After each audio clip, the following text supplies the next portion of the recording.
मैं कर्मयोगी हमारे मतदाता संघ चैनल में आप सभी माताएं, बहनें एवं समस्त देशवासियों का मैं स्वागत करता हूं और आपका अभिनंदन के साथ में प्रणाम करता हूं।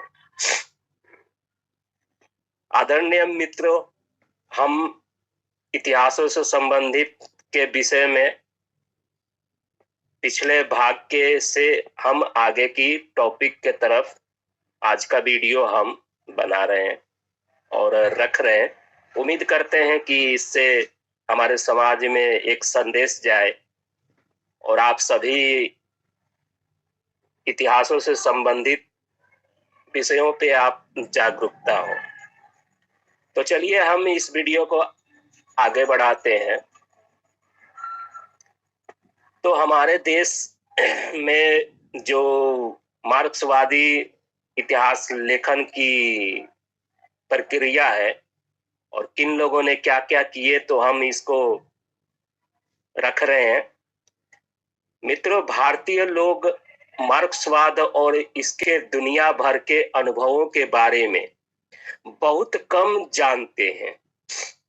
मित्रों, सन 1930 और 32 में मॉस्को में सबसे बड़ा कम्युनिस्ट नेता पर चले प्रसिद्ध मुकदमे अमान्य यातनाओं की सोवियत प्रणाली, गुलाम खुश्चेव रिपोर्ट, महान रूसी लेखक सोलझेनित्सिन द्वारा लिखित संपूर्ण इतिहास, चीन में मित्रों 10 वर्ष तक चली सांस्कृतिक क्रांति का भयानक दौर, वहां आर्थिक नीतियों के फल के रूप में मित्रों दुनिया का सबसे बड़ा अकाल, लाओ गई यातना व्यवस्था, कंबोडिया में पोल पोट का राज्य, मित्रों जर्मनी में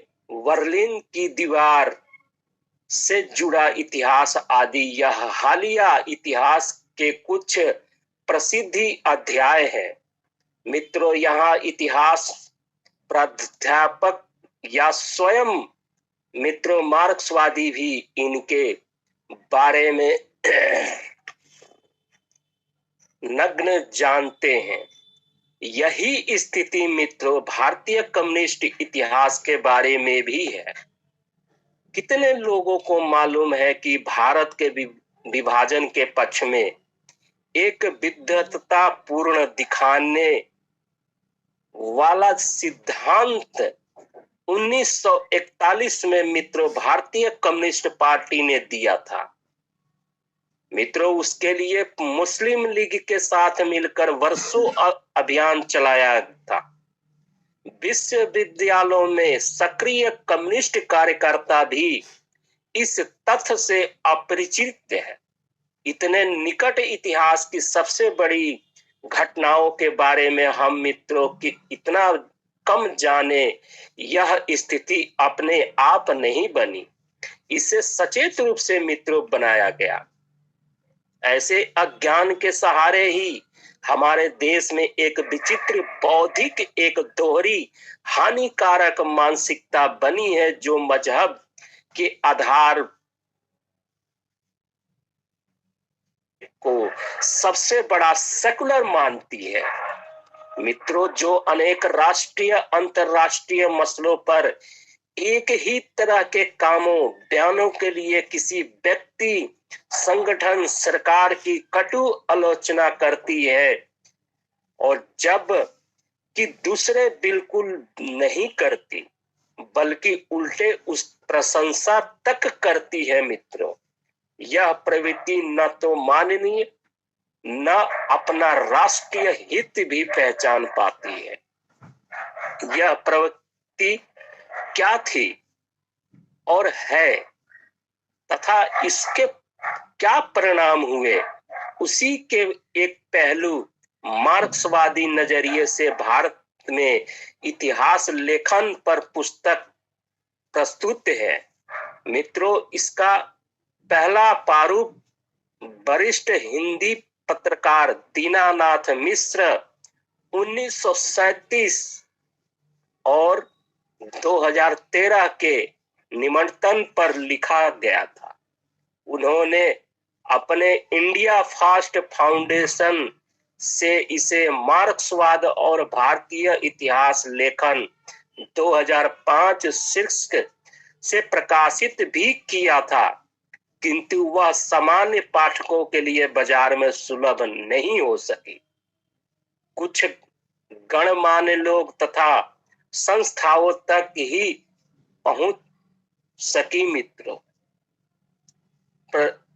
मित्रों, प्रस्तुत पुस्तक उसी का संशोधित रूप है। इस बीच मार्क्सवादी इतिहास लेखन में जो नई प्रवृत्तियां उभरी, उनका आकलन इसमें नहीं है। हालांकि स्पष्टतः स्वयं को मार्क्सवादी कहते हुए इतिहास लेखन अब लगभग बंद भी हो चुका है।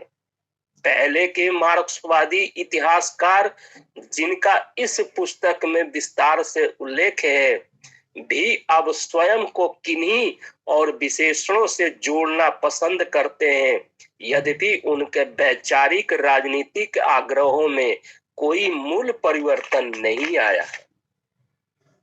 मित्रों, एक प्रकार से इस विषय पर हिंदी में यह पहली पुस्तक है। अंग्रेजी में भी अरुण शैरी की ए मिनट हिस्टोरियंस 1998 के अतिरिक्त कोई और प्रकाशक नहीं है। अंततः हमें आशा है कि इससे हिंदी जगत में एक कमी पूरी होगी।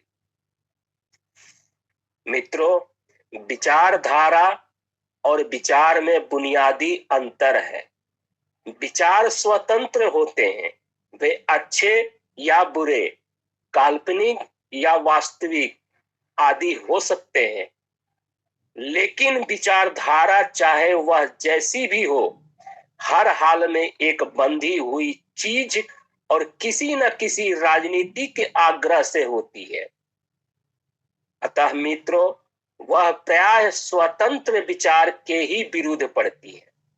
इस प्रकार अच्छी नियत होने पर भी स्वयं को एक अंधविश्वास में डाल लेती है। विचारधारा यह एक अनिवार्य बुराई होती है, चाहे अनचाहे वह जरूरत पड़ने पर सत्य का विरोध करने, अपनी संपूर्ण निर्धारित मान्यताओं के विरुद्ध पड़ने वाली सच्चाई, तथ्य, आंकड़े, पुस्तक आदि से दूर रहने या झुठलाने की प्रवृत्ति अपना लेती है। इससे अंततः वह अपनी सदिच्छाओं के बावजूद मिथ्याचार, कपट आदि में लिपट जाती है। मित्रों, जैसे मार्क्सवादी विचारधारा ने पूरी दुनिया में असंख्य मेधावी सेवाधर्मी लोगों को भ्रष्ट कर बने बनाए निष्कर्ष और हानिकारक बातें फैलाने वाले प्रचारकों में बदल कर रख दिया, यह मित्रों, यदि विचारधारा, विचार और सच्चाई को अलग अलग प्रयोग के रूप में देखने की सावधानी रखी गई होती तो ऐसा नहीं होता।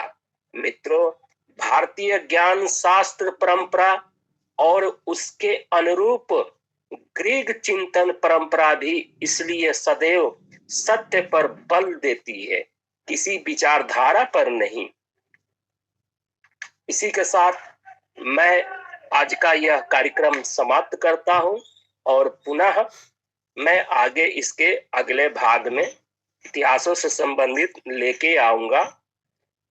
जय हिंद, नमस्कार, जय श्री राम, हर हर महादेव।